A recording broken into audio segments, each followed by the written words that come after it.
Bonjour les troisièmes, cette vidéo permet de réviser le chapitre sur les translations et les rotations. Qu'est-ce qu'une translation? Une translation, c'est une transformation qui consiste à faire déplacer, à faire glisser entre guillemets, une figure sans la déformer, ni la tourner, ni la retourner. Par exemple, on a translaté ce triangle pour obtenir celui-ci. On voit qu'on l'a déplacé sans le faire tourner, ni le retourner, ni le déformer. Plus précisément, pour obtenir ce triangle à partir de celui-ci, on a déplacé tous les points de ce triangle de base pour obtenir le triangle d'arrivée, suivant une direction, parallèlement à la droite AB, suivant un sens de A vers B, et suivant une longueur, c'est-à-dire que le segment qui relie ce point et le point image par la translation est parallèle à AB et à la même longueur que le segment AB.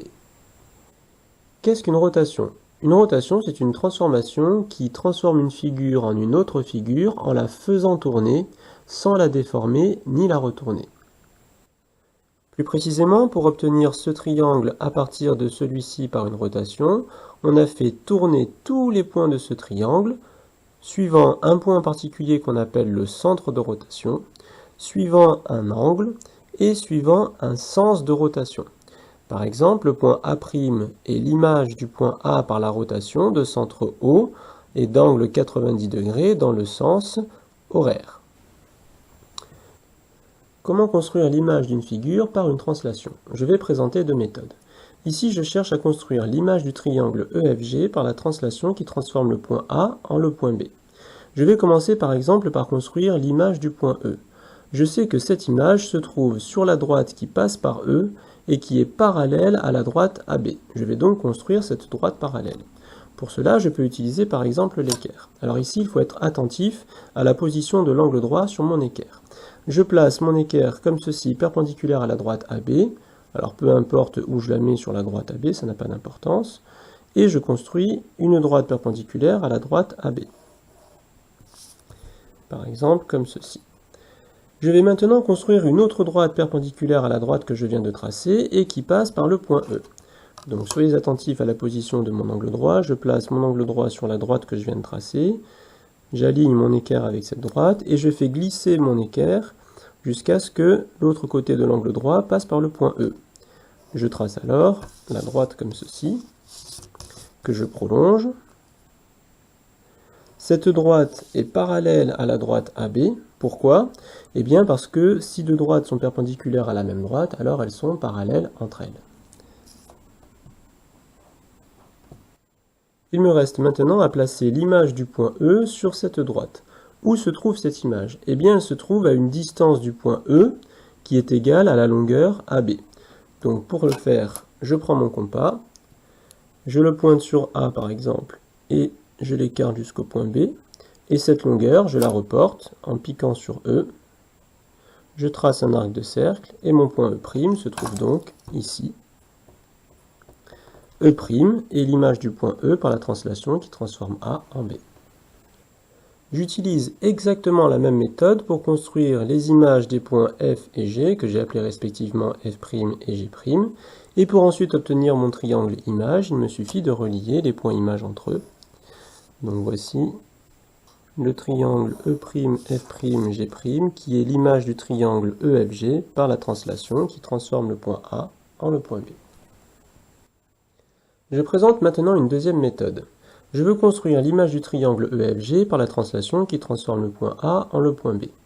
Je sais que par cette translation, l'image du point E se trouve à une distance de E égale à la distance entre le point A et le point B. Avec mon compas, je vais donc prendre cette distance et je vais la reporter ici. Donc mon point E' se trouve sur cet arc de cercle. Maintenant, puisque la translation est une transformation qui ne déforme pas les figures, elle conserve les longueurs. Donc je sais que la longueur AE, la distance entre le point A et le point E, ça va être la même que la distance entre le point B et le point image. Donc E' se trouve sur cet arc de cercle. Conclusion, le point E' est à l'intersection des deux arcs. J'applique exactement la même méthode pour construire les images des points F et G, que j'ai ici appelés respectivement F' et G', puis je relie les points E', F' et G' pour obtenir le triangle image de mon triangle EFG par la translation qui transforme le point A en le point B.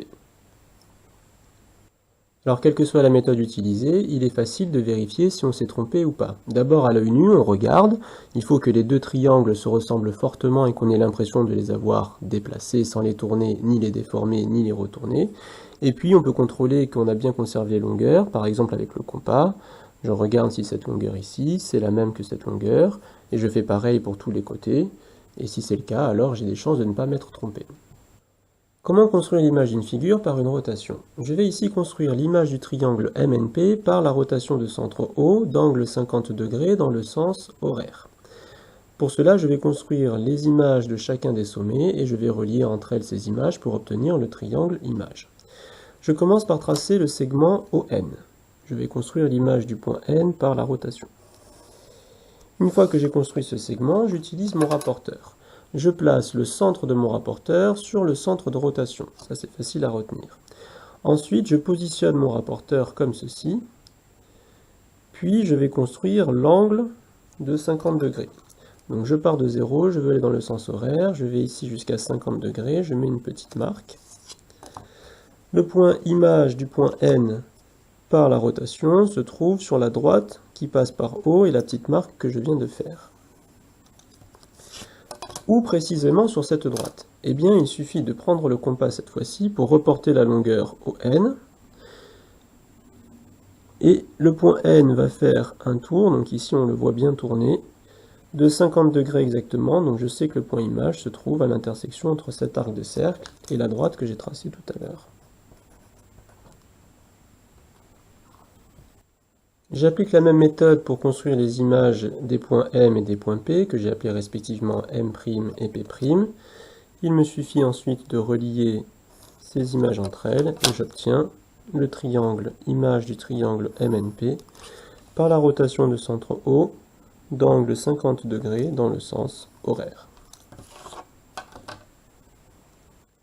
Alors comme tout à l'heure, on peut vérifier qu'on ne s'est pas trompé à l'œil nu. Il faut que le triangle image ressemble très fortement au triangle de départ, c'est-à-dire qu'il a été tourné mais sans être déformé ni retourné. Et puis il ne faut pas non plus se tromper dans le rapporteur. Si je veux construire un angle de 50 degrés, je ne me trompe pas dans les graduations puisque j'ai deux rangées ici. Je ne prends pas la mauvaise et je regarde à l'œil nu si l'angle que j'ai construit ici est bien par exemple inférieur à l'angle droit.